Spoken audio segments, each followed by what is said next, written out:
Welcome to our Cities at Tufts virtual colloquium. I'm Professor Julian Angerman, and together with my research assistants, Deandra Boyle and Grant Perry, and our partners Shareable and the Bar Foundation, we organise Cities at Tufts as a cross-disciplinary academic initiative which recognises Tufts University as a leader in urban studies, urban planning and sustainability issues. We'd like to acknowledge that Tufts University's Medford campus is on colonised Wampanoag and Massachusetts traditional territory. We're delighted to welcome Dr. Eden Kinkaid. Eden's a human geographer and social scientist whose work focuses on themes of sustainable and equitable food and agricultural systems, place, race, and development. They have researched these themes in North India and in the US Southwest.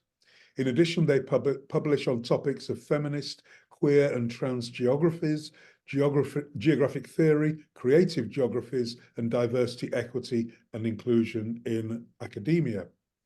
Their work has been published in some really impressive journals: Urban Geography, Progress in Human Geography, Transactions of the British Institute of Geographers. I think it should be Institute of British Geographers, but hey. The Annals of the American Association of Geographers, Environment and Planning D, and various other journals and books. Eden has served as an editor at Gender, Place and Culture, the Graduate Journal of Food Studies, and You Are Here, the Journal of Creative Geography. Eden's talk today is Consuming the Creative City, Gastrodevelopment in a UNESCO Creative City of Gastronomy. It's quite a mouthful, that, Eden. But a Zoom-tastic welcome, Eden, to Cities at Tufts. Thank you so much for that spirited introduction. I'm excited to be with you all today to present some of my work that I've been conducting here in Tucson, Arizona for the last several years. And I just want to give a shout out at the start to my collaborator, Ellen Platt. So we did much of this project together and a lot of collaborative research and writing. So I always want to recognize her as well, even though she's not in the room with us. So without further ado, so in December 2015, Tucson became the first city in the United States to be awarded the Creative City of Gastronomy designation by UNESCO, which is the United Nations Educational, Scientific, and Cultural Organization. So this designation is awarded to cities in recognition of their rich agricultural histories, their vibrant food cultures, and more specifically, their efforts to somehow leverage this food culture in the service of sustainable development, which is defined in alignment with the UN Sustainable Development Goals. So these goals include metrics for both environmental sustainability and social equity. So this designation was the culmination of efforts by a loose coalition of actors in Tucson, including the city and county officials, the mayor's office, Tucson's destination marketing or tourism organization, various actors in the local food system, as well as a group interested in protecting the cultural heritage of this area. And over the next several years, this designation would give rise to an organization called the Tucson City of Gastronomy, which is a nonprofit with a board of directors that kind of governs this designation and its use. It would also prompt a flurry of activities, fundraising, marketing, educational programs, chef exchanges, certification programs, festivals, and food tours. And all of these activities are part of what I'll describe following Pascal Josart-Marcelli as gastrodevelopment. And this is a strategy of leveraging food culture for urban development. And all of these activities are also reportedly in the service of, this lofty vision of sustainable development. So my research project asks, what would this designation mean for the city of Tucson? How would the food heritage of the city be mobilized and leveraged for development, and for whom? We also might ask, what does the commodification of food heritage mean for Tucson's residents, specifically the indigenous and Latinx populations whose food cultures are really at the center of this designation? And in a food system that is marked by forms of racialized hunger, and in a city shaped by, stark inequalities of urban uneven development, what exactly would this designation set into motion? Does it herald a new kind of horizon of creative and sustainable development for Tucson, or will it merely repeat, longstanding histories of cultural appropriation, revitalization, and racialized dispossession.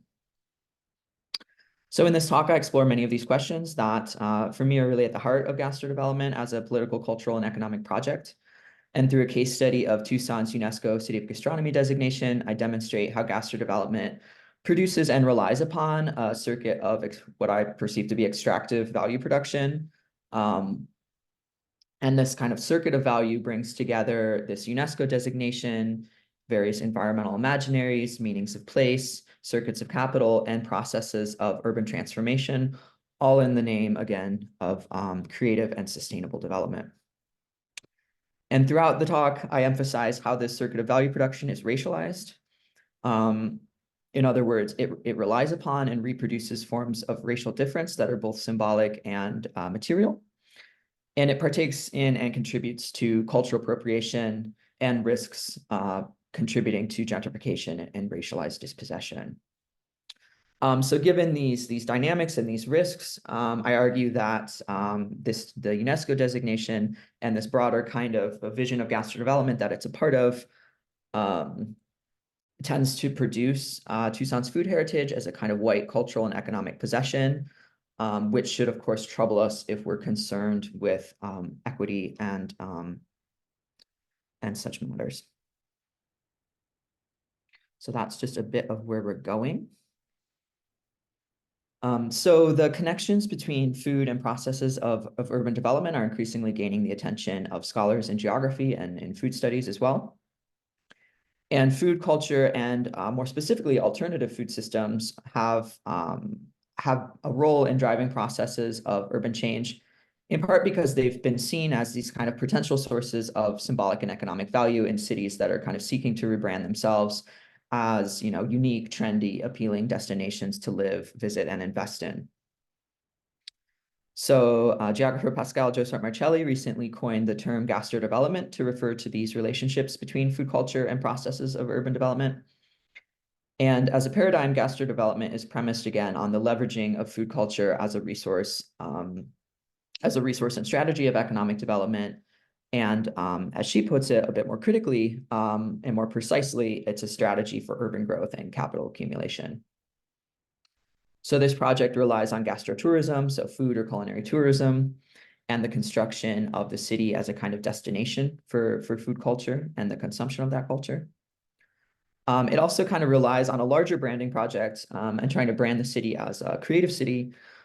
So food culture becomes incorporated into this package of kind of place-based natural and cultural amenities, things like, the natural landscape, the weather, arts districts, recreational facilities, a lively downtown, and other what Peck has called magnetic qualities of place that are used to draw new businesses and residents to the city.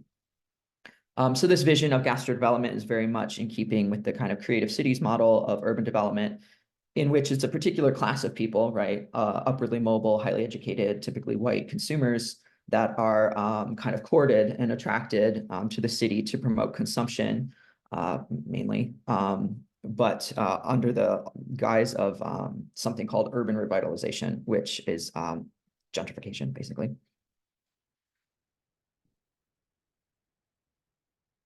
So here I'm drawing on Pascal's excellent book, $16 Taco. If you're interested in this idea of gastrodevelopment, that is an excellent place to start. So according to Pascal, gastrodevelopment is imagined and enacted by a network of actors that she describes as an urban food machine, riffing on the urban growth machine concept. And this is a growth of, this is a group of urban elites and managers that are creating cosmopolitan foodscapes that are conducive to growth, rising property values, and gentrification.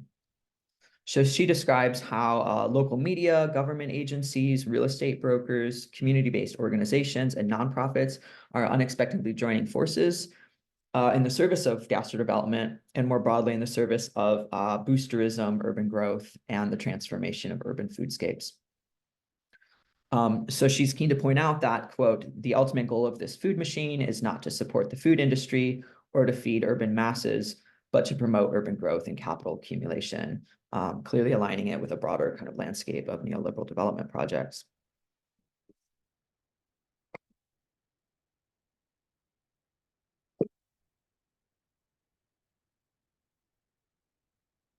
So how exactly is this accomplished? Part of my dissertation project was trying to understand how is value kind of produced and leveraged and circulated within this project of gastrodevelopment. So in a sense, gastrodevelopment is a means of producing new forms of value, which we can understand through the language of capital.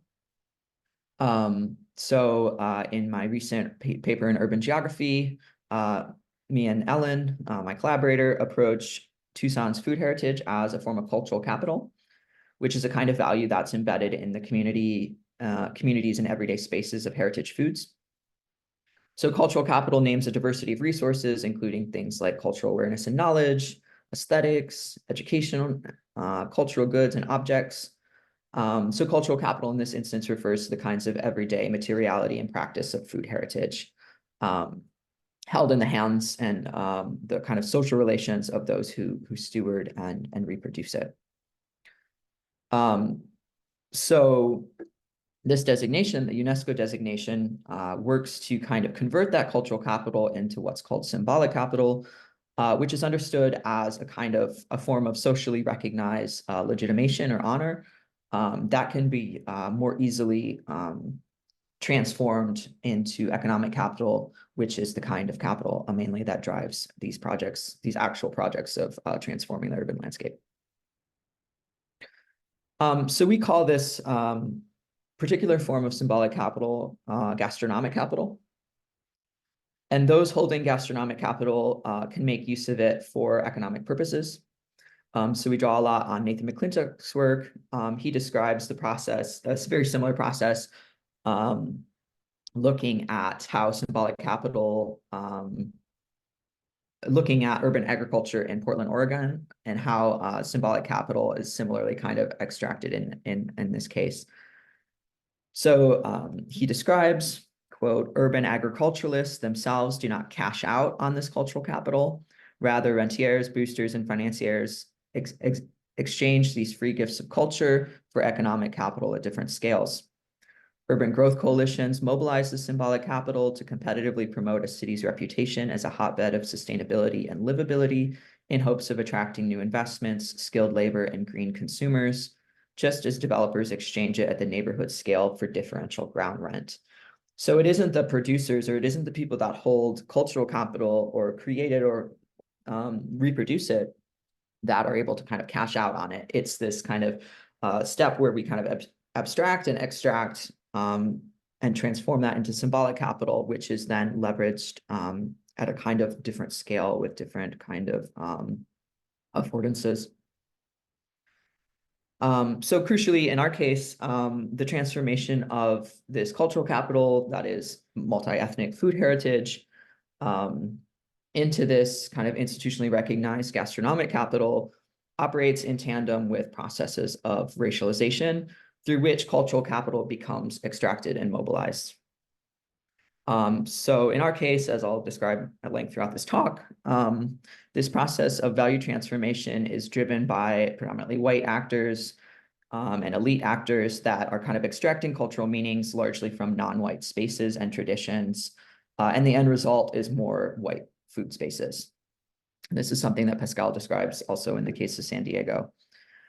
So these processes of value transformation, which operate under the banner of gastrodevelopment, become ways in which place, race, food, and cultural practices become transformed in new economically productive ways and in ways that have uneven outcomes.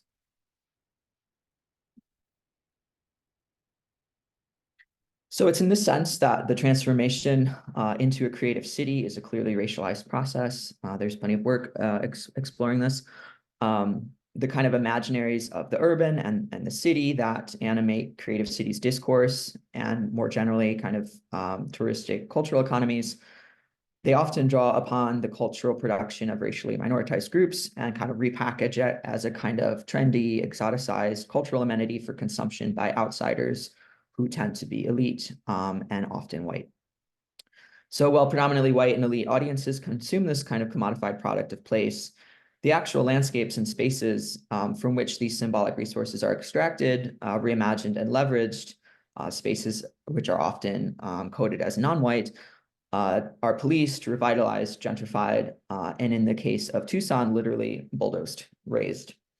a history that I'll get to in a little bit here. So what I want to emphasize is that this racialized dynamic is not incidental, right? A racialized differential of value is a precondition for the production of these new forms of value. So as Brandy Summer writes, this, quote, racialization of space is the organizing principle through which unequal and uneven development takes place, rather than the results of this development. She continues that neoliberalism repurposes and reassembles race. And Laura Polito describes how kind of colorblind discourses of multiculturalism, which are very much at play in this celebration of food heritage, these discourses of multiculturalism and diversity rationalize neoliberalism's racializing project and kind of obscure its racializing project in the name of multiculturalism and cultural celebration. So I want us to pay careful attention to the manner in which these new forms of value are produced and how they might reproduce historical patterns of dispossession. This value is produced through kind of cultural appropriation, one that relies on this kind of gap between the value of food culture when it's in the hands of minoritized communities and the value of that culture when it's controlled and consumed by predominantly white elites. So that gap can be traced through the symbolic and material operations of gastrodevelopment, as I will continue to describe.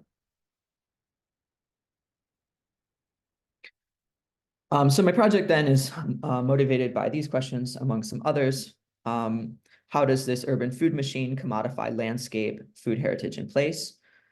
And how is food culture transformed and leveraged within this urban food machine to produce new forms of value that underwrite what is called development?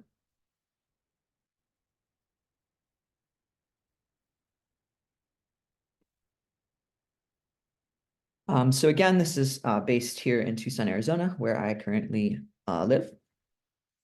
Tucson's the second largest city in Arizona. It's located about an hour's drive from the US-Mexico border. We're also adjacent to and on the ancestral homelands of the Tohono Nation and the Pascua Yaqui also. Here's a bit about our race and ethnicity breakdown. I won't read through this whole chart here, but you can see we're a multiracial, multi-ethnic city with nearly 45% of the population Hispanic of any race and about 43% non-Hispanic white, and a diversity of other racial and ethnic groups.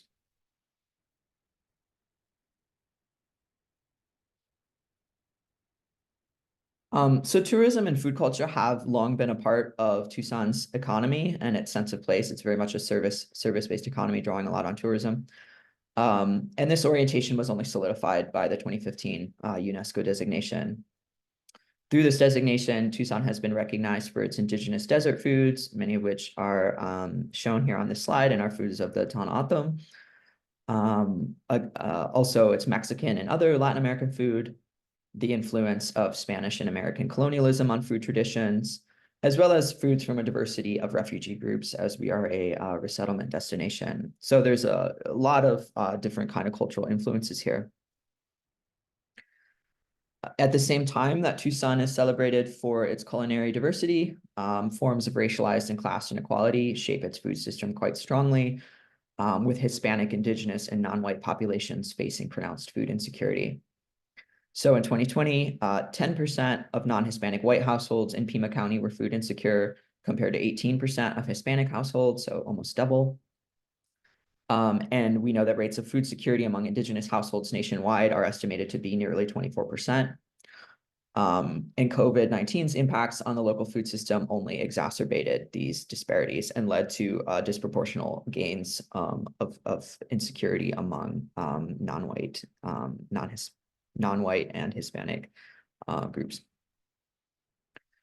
So poverty is a major factor here. Almost 20% of the population here is living in poverty, compared to a national average of under 12%. So there's this kind of ugly irony at the center of the UNESCO designation. While we're an international destination for Latinx and indigenous food, these very populations suffer from food insecurity. So what does it mean to have this designation in the context of severe food system inequality? And is this designation addressing that in any way? Or how might it? So this reality is what kind of motivates me to ask questions about whose heritage we're leveraging for whose development and, to whose benefit.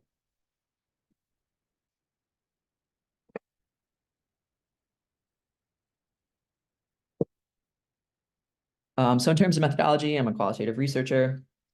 I'm drawing on 41 interviews conducted with stakeholders in the Gastrodevelopment project.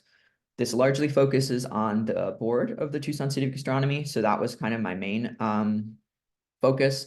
However, I also interviewed people at the city and county, representatives from tourism, representatives from kind of food-related nonprofits, community activists, farmers, food journalists, anyone that kind of touches this project. I also draw on an extensive media analysis, including the entire 4-year run of a local food magazine called Edible Baja Arizona. Maybe y'all have these in your communities. It's like a franchise. And it's kind of a clearinghouse for local food media. And then I also did an analysis of local, national, and international newspaper coverage focused on this designation and other related themes. I also engaged in participant observation in many of the spaces in which gastrodevelopment unfolds, which are markedly white spaces.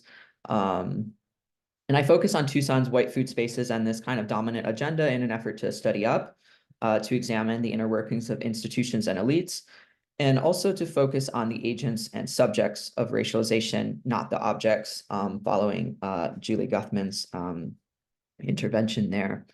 So I have plenty to say about my positionality as a white person in this who does not speak Spanish. I did not set out to research in Tucson. I actually worked in India and speak Hindi for 5 or 6 years, and COVID kind of forced me to do my research here. So it's imperfect in that regard.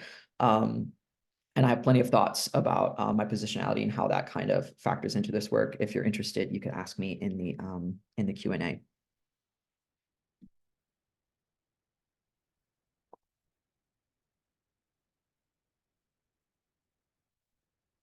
So the designation, right, is a way to kind of sell a particular story of Tucson's food culture and the broader kind of food culture of Southern Arizona. So what does this story look like in a dominant telling? The story begins in the Sonoran Desert. The Sonoran Desert and its foods are a kind of key differentiator in terms of Tucson's gastronomic culture and tourism branding, just because it's such a unique and fascinating landscape. So the desert, its food, and its kind of mystique figure largely in narratives of this region and its food culture and food histories. And I'm currently working on a paper that this section's drawing on. While it's under revision for resubmission, where I approach these stories as white settler food stories.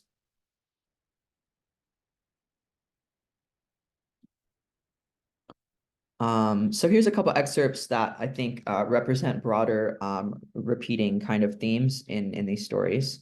The first here is by Barbara Kingsolver, who is a well-known food and I don't know, general writer. She says, most people who live in the desert, if they're paying attention, have a gut understanding that their cities function essentially as space stations with every ounce of sustenance shipped in from less hostile atmospheres. Biologically speaking, this landscape is equipped to support no more than a handful of humans who lived, hunted, and cultivated seasonal tepary bean patches before Europeans ever knew the place existed.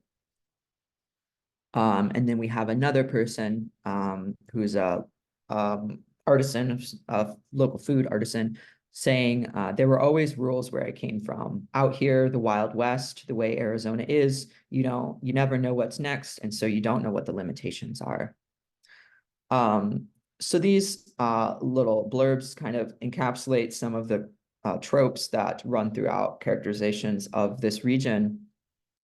And these stories often erase indigenous histories and presence in the region, which is the very reason why this designation was granted in the first place, is because here in Tucson, there's the oldest recorded evidence of food cultivation in the United States.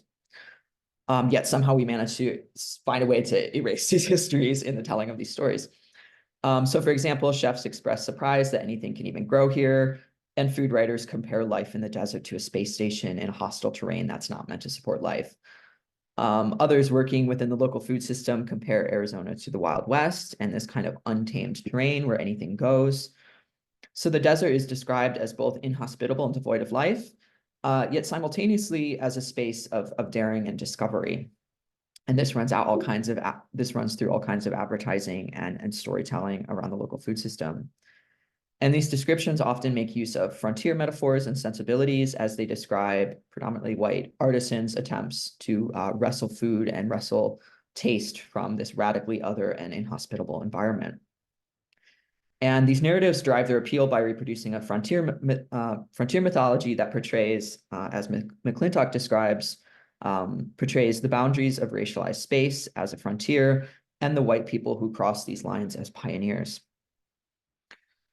So through these desert imaginaries and discourses of discovery, Southern Arizona's landscapes move through a process of desertification and devaluation, and are characterized as empty and barren places and spaces that only become kind of revalued through their discovery by white producers who market their products as possessing this elusive kind of desert terroir.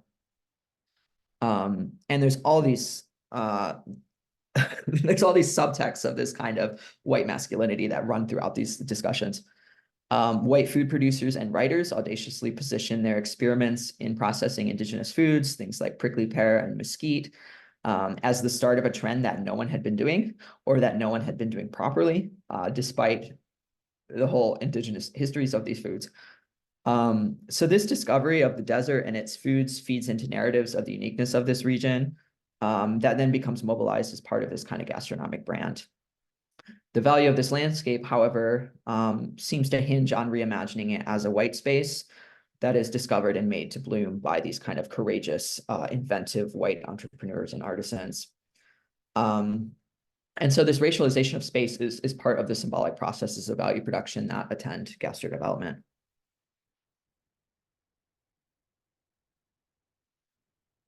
So once these kind of environmental imaginaries are kind of reimagined and revalued, this provides some like symbolic resources that are kind of primed for the next moment of this gastrodevelopment process, which is the commodification of food heritage through the creation of this kind of city of gastronomy brand. And this is part of broader efforts to brand Tucson as a tourism destination. So here I describe two moments of this place branding project: how narratives of Tucson as a place are used to differentiate and market heritage food products, and how this brand is then kind of scaled up to distinguish the entire city as a space of difference, cultural encounter, and consumption.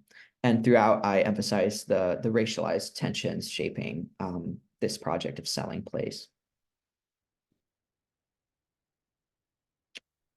So place-based marketing provides a really powerful tool for heritage food artisans to differentiate their products. So to realize this potential, the City of Gastronomy puts on workshops to help aspiring local food producers develop and market their products.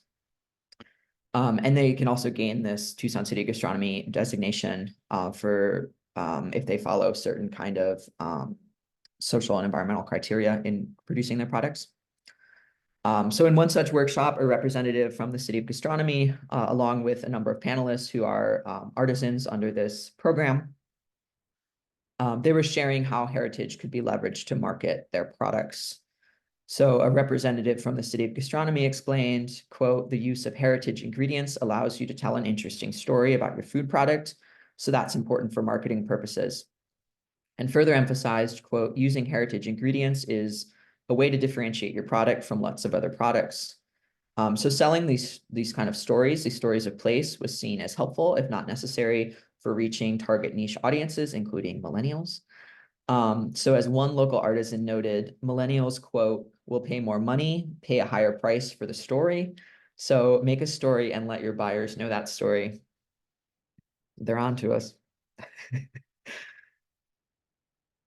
So this was really a recurring theme. The workshop participants were really insistent on the importance of this story for marketing these products. So as one artisan and panelist noted, "People come here because they love this area of the country and they want to leave with an experience. That's why it's important to use indigenous plants, and they're very plentiful here. and use them in your end product. You sell your products because people want to come here and take something with them. And a City of Gastronomy representative added, 70% of travelers want to experience those flavors of a place they're visiting. For them, it's a way to connect to that place while they're there. They're seeking authentic food experiences. They're also looking for authentic food souvenirs to take home. They're looking for things they can't get back at home, flavors they can't get at home. So given that many of these artisans are not necessarily of the cultural groups whose foods they're celebrating and leveraging, it seems pretty difficult to avoid forms of cultural appropriation in this kind of marketing. So for example, in the workshop, there was a local distiller who was discussing his journey in producing local corn whiskey made from Hopi blue corn that he sources from indigenous farmers. And one uninvolved indigenous activist and interviewee pointed out how using sacred indigenous foods to produce alcohol feels like a slight. And the fact that this distillery is called Town Under Black, which is some sort of translation of the Tanatam place name Tucson, adds to this sense of cultural appropriation. So another participant was experimenting with marketing a fiber drink made from prickly pear cactus. And her marketing pitch was, we're making cactus the new kale. So this marketing strategy relies on mainstreaming this ostensibly exotic and undiscovered food, prickly pear cactus, nopales, in non-regional markets, despite the fact that nopales are a common and unremarkable food in this region among Latinx people. And at the same time, the slogan non-ironically gestures toward the cultural politics of markedly white foods like kale that have been critiqued for their symbolic role in gentrification. So often it seems like the value added of these products relies on positioning them as new, kind of creative renditions of heritage that typically make no point of contact with indigenous or otherwise regional food traditions, histories, or practices. So these foods gain value by becoming what Eileen Morton Robinson calls white possessions.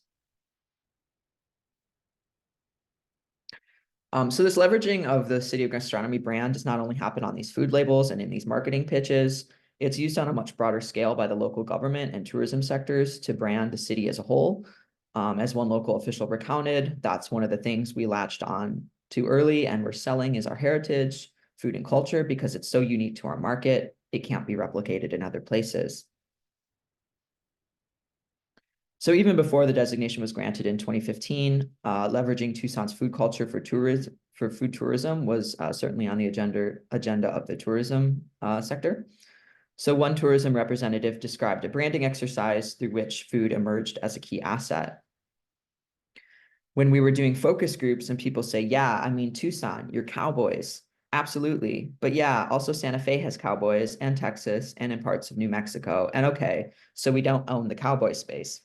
What about golf? Like, oh yeah, golf. It's great golf in Tucson and Phoenix and Scottsdale and Palm Springs and in Miami. So, okay, we don't own the golf. So we started going through this brand exercise, and what makes Tucson very different than other places, one of these features is gastronomy. So here telling the story of place becomes about claiming a marketing space, the cowboy space, the golf space. And in this branding exercise, Tucson's food culture emerged as the clearest and most distinctive asset that Tucson could own for marketing purposes. But in order for this asset to really be leveraged, it would need to be commodified and packaged. So one developer commented, even before the designation, we knew that we were a great gastronomy food destination, but we didn't have the elements to promote it correctly, market it correctly, sell it correctly. So the designation has really helped us put a structure around it. So with this designation kind of formalizing Tucson's food credentials, it's now a key point of leveraging investment, tourism, consumption, and adding value through the kind of halo effect of this brand. As one person working in tourism explained, it just adds to site selectors' abilities to promote a place and make it stand out over anywhere else. So it's really important from a development standpoint. Another marketing manager described that there's definitely been an uptick in food tourism and that the cachet of being a city of gastronomy and being tied to local foods has helped with an ad push. So this designation gives a kind of structure for taking these imaginaries of the desert, local foods and traditions and meanings of place and turning them into a vehicle for development, imagined largely as business attraction and urban growth and tourism. So while this tourism may bring benefits to small businesses, including Mexican American ones, it's not really a given. It depends how we kind of orient people to the city of gastronomy and what kind of spaces it becomes associated with. Um, and it tends to be associated with white spaces, spaces of elite consumption, etc. So there's a concern that these efforts will continue to center on and reproduce white spaces and tastes. So, for example, there's this development project happening right now where these historic bungalows are being turned into a city of gastronomy hub with a very expensive restaurant and kind of spaces of elite food consumption. So when we materialize the city of gastronomy and food heritage, it seems to often materialize into elite white spaces.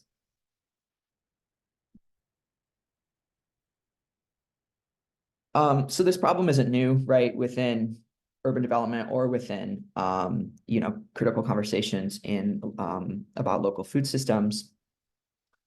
And we know that these neoliberal development strategies like place branding and gastrodevelopment build upon and reproduce patterns of uneven development that have long shaped cities like Tucson and its economy. So the socioeconomic unevenness of Tucson has been shaped by racialized settlement patterns dictated by the ascendancy of white Anglo power in the city at the turn of the 20th century. And these patterns have been reinforced through racial covenants and housing segregation dating back to the 40s. And it is this racialized urban geography that has become the substrate for projects of so-called revitalization in the 70s and the kind of gentrification issues that are happening today. So historically, these projects of revitalization and renewal have been driven by tourism. For example, in the 70s, developers and planners identified the barrios near downtown as a kind of eyesore that would ruin their efforts to develop the downtown. And it would ruin this image of Tucson that they're trying to sell. So this area was purposely neglected and ultimately bulldozed, and it was the heart of Mexican American life in the downtown and also racially and ethnically diverse otherwise. So the history of this displacement and destruction are alive, right? And they keep resurfacing in these debates about development, housing, gentrification, and as well as this designation. So in the context of racialized development in Tucson, this project of gastrodevelopment does not appear to meaningfully break from these histories and dynamics. And this is obvious to folks working on the South Side, where these kind of development gentrification pressures are mounting. So one of our interviewees, who's a community organizer on the South Side, where a lot of this is happening, described the relation between the designation and gentrification in this way. I really feel that gentrification is still at the forefront of the issue that the designation brings on, and we can see it, now especially with the housing crisis that's happening, and it keeps growing within Tucson, and it's moving closer and closer to the South Side. And now it's like really the other piece to it is like the cultural gentrification piece. I don't know if there's an academic word for it, but it's like the appropriation piece of it, right? From the Sonoran hot dogs to, the tepary beans and tamales, like all these things are just being like pulled away from its original creators or its community. I mean, a lot of us don't even care. We're like, we don't even know that it's even existing. Like a lot of people in the hood, like they don't know, like, oh, these restaurants. So it doesn't affect them, right? But it affects them in a way they're not seeing, which is driving up the costs of housing and restaurants. So while, people who are critical of this designation, we can recognize that it may increase traffic and visibility of Mexican restaurants, for example, through this certification program. And it may support restaurants in what is the historic La Doce corridor, which is an avenue with a bunch of Mexican-owned businesses pictured here. It may very well support these businesses in a certain sense, but there's concerns that these broader processes of appropriation and gentrification will ultimately undermine those gains by driving development pressures. So as one community member describes, 75% of those businesses in La Doce, they don't own the land, the property. Gentrification is only a matter of time as the economy changes. All it takes is for some investor in Silicon Valley or Portland or somewhere to come and say that barrio is perfect for a microbrewery, you know, and I'll buy up all those buildings. That's all it takes. That's how vulnerable they are. They have no protection because they don't own any of the businesses. So these comments point to how the impacts of the designation and the broader kind of metabolism of gastrodevelopment that underwrites it threaten to displace and consume the very community assets that's contributed to this designation in the first place. And one community organizer reflecting on those forms of exclusion remarks, so that's where the effects happen beyond gentrification, but also like a cultural displacement and the inaccessibility of what should be for everybody. So just quickly here, this model that I've described is not the only possible way we could imagine leveraging food culture for something called development, right? It depends what we call development. And in our research, we found that this dominant model pursued by the city and county and city gastronomy, which is about tourism, hotel occupancy, food festivals, sales tax, business attraction, urban growth, et cetera, is at odds with a vision pursued by folks that are working in a more grassroots capacity to address things like food and housing insecurity, addressing these histories of the divestment in these communities, and working on, you know, cultural education and empowerment. So there's a number of organizations working here in Tucson. I can explain in more detail if you'd like me to, that are on the South Side, that are led by people of color and indigenous folks that have a similar sort of vision, right? But it's not in this kind of capitalist matrix. So they're kind of excluded for various reasons, which I can describe if you're interested, from this dominant vision and the resources that come with it. But that doesn't have to be the case, right? We can revise this project to make it actually respond to issues of sustainability and equity. Yeah, so we've been trying to make some change around this as researchers. We've provided a report to this organization trying to explain all these issues to them, the whiteness of their organization and how it reproduces these historical patterns of exclusion and racism. We've gone out and shared our findings with community members in various venues and tried to also gather community feedback about how this designation could be used in a different way to activate a different sort of vision. Yeah, so I think Gastrodevelopment, it's a unfinished project, right? We could use food to create positive impacts in our local community, but we really need to examine forms of food system inequality and these kind of histories if we're going to do that in a way that doesn't just reproduce the status quo, which is, you know, structural racism and settler colonialism, right? So I will leave it at that. And I look forward to answering any of your questions. And here's just a little bit about how to get in touch with me if you're interested. Thank you. Wow, thanks so much, Eden. What a, you know, bringing together of so many themes in urban planning, in food studies, and, you know, sort of neoliberal thinking. It's amazing, very, very good. We've got some questions. I just want to start off with, you know, a first question. How did they receive your report? Have they digested your report yet? It must have come, well, did it come as a shock to them, or did they know what was coming? Great question. So yeah, so we wrote this report because we felt like you know, we should translate these findings into something practicable, not just this kind of academic analysis. So the reception was mixed. There were folks, so the board is actually composed of folks from a diversity of spaces. A lot of them fall in this kind of dominant development space, but there were, I don't know about anymore, there were community activists and folks that are coming from this other alternative paradigm. But there's a problem of them falling off because they don't feel heard because their priorities don't fit into this vision. So there are certainly folks in the room that understood this and have been trying to say these kind of things for a long time. The leadership of the organization is not about it at all and mostly tried to kind of dismiss it because the current leadership doesn't really take feedback that well. However, the report was used to kind of push some conversations that have been needing to happen. So we're hopeful that it at least gave some folks in the room who could be kind of sensitized to these issues a little bit of language for articulating them. Yeah, I don't even, profess to know about the politics of Arizona in any great detail, but it seems that you must be fighting quite a battle against some pretty entrenched interests. Some great questions coming in. Do you have any examples of narratives or commentary that seem to appropriately address the local food cultures and racialized roots? And this is from Crystal, who is an activist in the Somerville area. Mhm. Thanks for the question. That's Crystal. Um, yes, so I'm currently kind of drawing this all out in the paper I'm revising.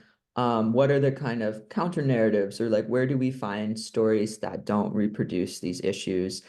And I think the main problem is that in a publication like Edible Baja and in these spaces, the issue is that people who have those stories and those connections aren't really invited to speak for themselves.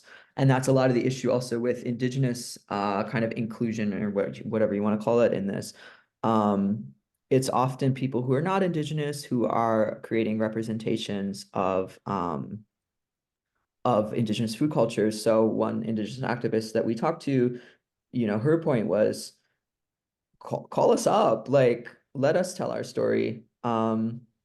So yeah, there's plenty of alternative stories from folks who have been living in this Borderlands region for generations, and who have more ties to the landscape and to these food cultures. The problem a lot of the time is that it's people who don't, who are kind of have the megaphone to tell the stories. So yeah, we're trying to help kind of uplift other stories and put them into this kind of dominant narrative. Quick plug, I have a website called urbanfoodstories.com. If you go to it, take a look. It's precisely these below the radar narratives about urban food that we want to highlight. So if anybody's got any of those, and Eden, you and I can be in touch about that. Paige Kelly, are there any other US cities in the running for the designation? So the only one that has it now is San Antonio, which I'd be curious to see what's going on there. I think it might be some similar probably dynamics as here. Um, Otherwise, I'm not sure if there's any in the hopper, but those are that one was 2018 or 2019, I think. Otherwise, I think we're the only ones. There's plenty of other UNESCO creative cities. So the creative cities program, there's gastronomy, but there's also folk life and literature and music. So there's all kind of different ones all over the US, but not necessarily in food. Right. Portland, Oregon have self-designated themselves, or the great Nate McClintock, and you've referenced Nate's work a lot. In one chapter in a book that I was editing, Nate talked about Portland as the mighty gastropolis. And what's really interesting is, your points about how food is enrolled in branding. And we found when we were doing research on our food trucks book that a big part of the whole food truck scene in Portland is about making it hip and cool. I mean, yes, the food is important, but they didn't let that pass. The idea, Montreal food trucks are a symbol, according to the city, of multiculturalism.